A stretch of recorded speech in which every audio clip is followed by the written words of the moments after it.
принципе, зеленую коалицию, вот у нас такой смешной тут есть логотип, это наш сычек. Сычек, который живет в Черняевском лесу в том числе. Значит, мы защищали лес в самом центре Перми, это особо охраняемая природная территория. Она со всех сторон окружена городскими кварталами, то есть это один из самых крупных внутригородских лесных массивов. Ну и, собственно говоря, сама по себе территория уникальная, потому что здесь вот очень интересные типы леса представлены, и их достаточно много, 15 типов леса. Но при этом, естественно, она испытывает вот, ну, просто там, колоссальную рекреационную нагрузку. И мало того, она защищает уже несколько районов города, в частности, 3 больших района города, от выбросов, значит, Осинцовского промузла. Ну, Пермь – это промышленный город, причем там нефтехимия в том числе и так далее. Вот. И это такая очень серьезная защита для этих районов города, Черняевский лес. Ну, у нас появился новый губернатор, значит, и возникла у него такая идея перенести зоопарк в один из кварталов Черняевского леса. На самом деле мы потом, в общем-то, выяснили, что подоплека в этой истории еще немножко другая, то есть они планировали снять защитный статус как раз для того, чтобы потом организовать вообще строительство жилья на этой территории. Ну, представьте, в центре города там какие лакомые вообще кусочки появляются. Вот. Но в итоге что мы сделали? То есть у нас чуть раньше появилась Пермская зеленая коалиция, и мы объединили, собственно говоря, ресурсы. Это представители НКО, в том числе вот фонд «Обнинская роза», Пермская гражданская палата, там, Всероссийское общество охраны природы. И нас поддержали специалисты. То есть у нас появились очень серьезные, ну, вообще очень серьезные союзники, ученые. Вот. И у нас были гражданские активисты, то есть очень-очень много всего в итоге нам удалось привлечь. Здесь вот там длинный список вот этих вот различных активностей. Но я просто хочу сказать следующее, что у нас было несколько стратегий. Естественно, одна из них была, это, ну, скажем, такая судебно-защитная. Вот. Дальше мы использовали и, конечно, такие мероприятия из арсенала политической борьбы, но основной акцент мы сделали все-таки на просветительский такой тренд вот, и знакомство жителей с этой территорией. Мы хотели, ну, скажем, людям как можно больше рассказать о ней и привлечь как можно больше людей, которые, ну, вот, собственно говоря, так активно в каких-то политических мероприятиях ну, чаще всего не участвуют. Вот. Ну и, естественно, у нас была на тот момент очень серьезная такая глухая история со СМИ. То есть фактически все СМИ были в руках губернатора, и было дано указание не освещать деятельность, значит, в защиту леса, либо каким-то образом ее, ну, скажем так, дискредитировать. Вот. Мы вот в условиях такой информационной, собственно говоря, блокады, знаете, как гульна выдумки хитра, вот, мы начали проводить такие истории. Нам нужно было добиться того, чтобы вот на это обратили внимание. То есть одна из первых акций, которую мы провели, это такая акция называлась «Они хотят его срубить». То есть мы повязывали оранжевые ленточки на те деревья, которые должны были попасть под вырубку. Потому что в СМИ шла такая массовая, скажем, информация о том, что на самом деле деревьев там немного вырубится, все будет в порядке, там, и так далее, и так далее. И мы просто сделали наглядную вот эту ложь, когда обвязали те деревья, которые должны были выйти под вырубку, и люди, которые, ну, там регулярно, там очень большой трафик такой населения, и когда люди видели вообще, что там оранжевые деревья везде стоят, они, ну, собственно, начинали спрашивать, что это такое вообще и так далее. Вот.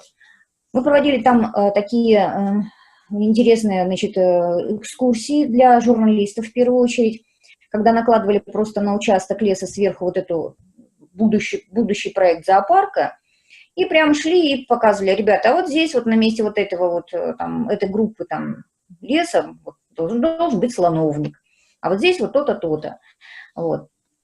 В общем, много всяких интересных моментов, там разные праздники проводили, там впервые провели в городе Перми День снега, вот.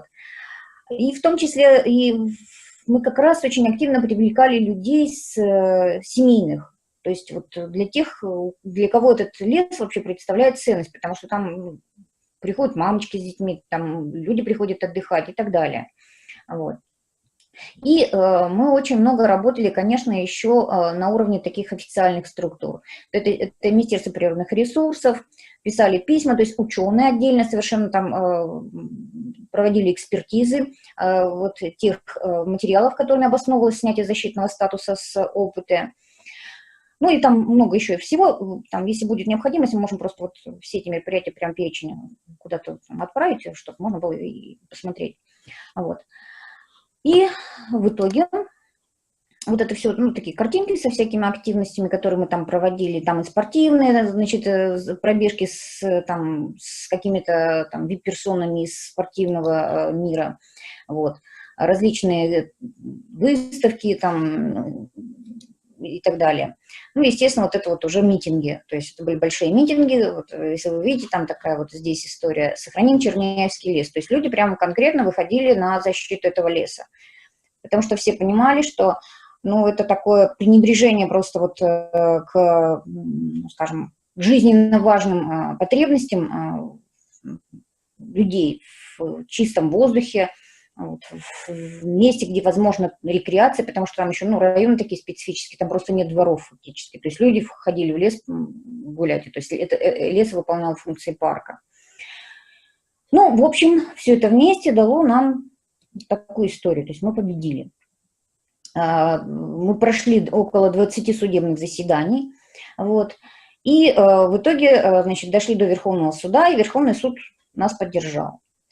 Ну, в общем, после этого, значит, наши депутаты, которые там дружно лишали статуса ОПТ Черняевский лес, значит, быстренько статус ему обратно вернули.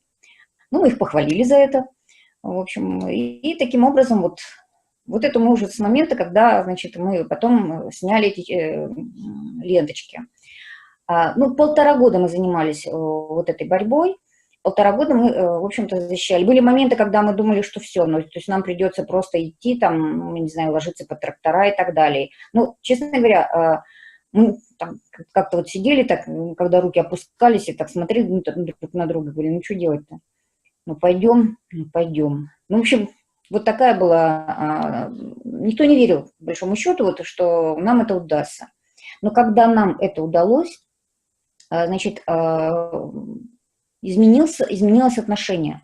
То есть вот во время этой кампании мы фактически сделали публичное слушание настоящим институтом. То есть до этого они проходили очень формально. Ну, то есть там объявлялся какой-то предмет публичных слушаний, люди приходили, там какое-то время там побывали, а может даже и не приходил никто.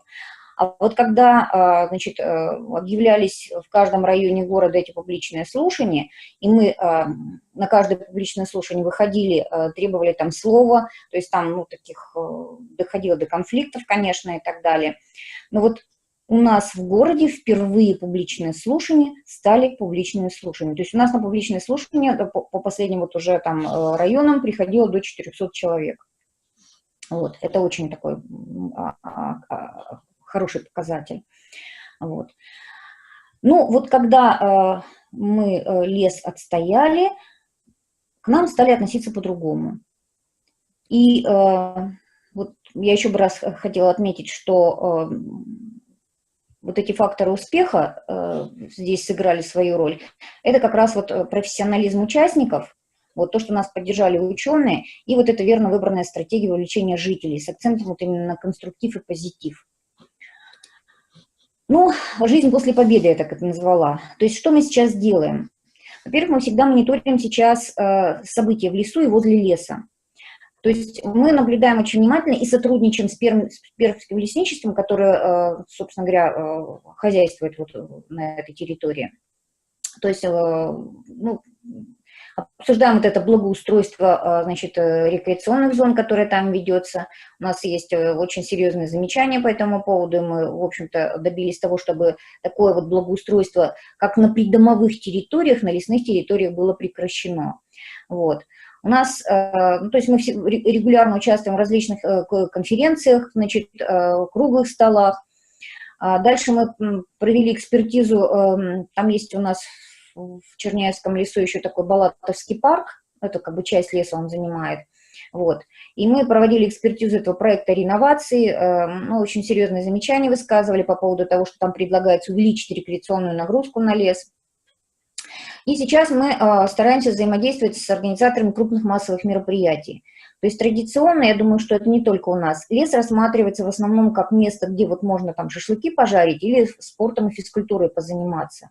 К сожалению, это вот, ну, такая как бы привычная форма отдыха у нас. Мы сейчас говорим о том, что сейчас на самом деле гораздо ценнее лесная территория с точки зрения ландшафтной терапии.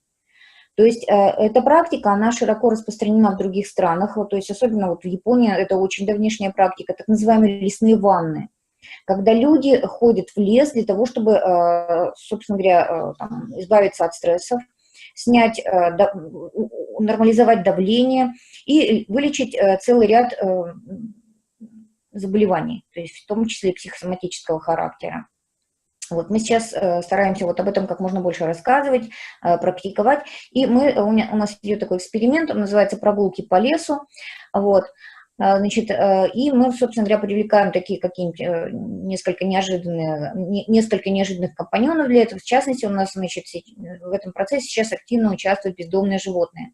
То есть вместе с волонтерами, значит, мы гуляем по лесу и участвуем в различных природоохранных там, акциях. Вот. И все это используем как повод для размещения просветительских материалов в СМИ. То есть мы рассказываем об этом и параллельно рассказываем, почему нельзя, например, там, окурки в лесу бросать, да, или почему там бумагу вообще нельзя в лесу бросать. Это вот такой классический вариант, почему, так сказать, это вообще опасно и вредно для леса. Вот. Ну, тут еще несколько там картинок, вот как это у нас все происходит. Вот, это у нас такой плогинг с собаками. Значит, у нас тут есть собака-инвалид Малаша, вот малая, и вот мы там со своего маршрута прогулочного, значит, весной, когда все стаивает, мы начинаем вывозить мусор. И, вы знаете, люди очень хорошо на это реагируют, и, в общем, у нас очень много уже таких фанов, вот, и собак, и наших волонтеров. И, в общем, люди очень хорошо как-то вот в эти процессы включаются. Ну и буквально несколько слов, значит, о расширении деятельности. Вот, то есть мы от частной территории, от Черняевского леса перешли, в общем-то, к разговору и к действиям в защиту других территорий, которые так или иначе связаны с таким понятием, как зеленый каркас города. Вот. Дальше, значит, мы сейчас активно организуем различные международные конференции по экологическому строительству и устойчивому развитию. И через это заводим вот это понятие о водно-зеленом каркасе, о зеленой инфраструктуре вообще в повестку дня городского развития. Дальше мы очень плотно работаем сейчас с органами власти.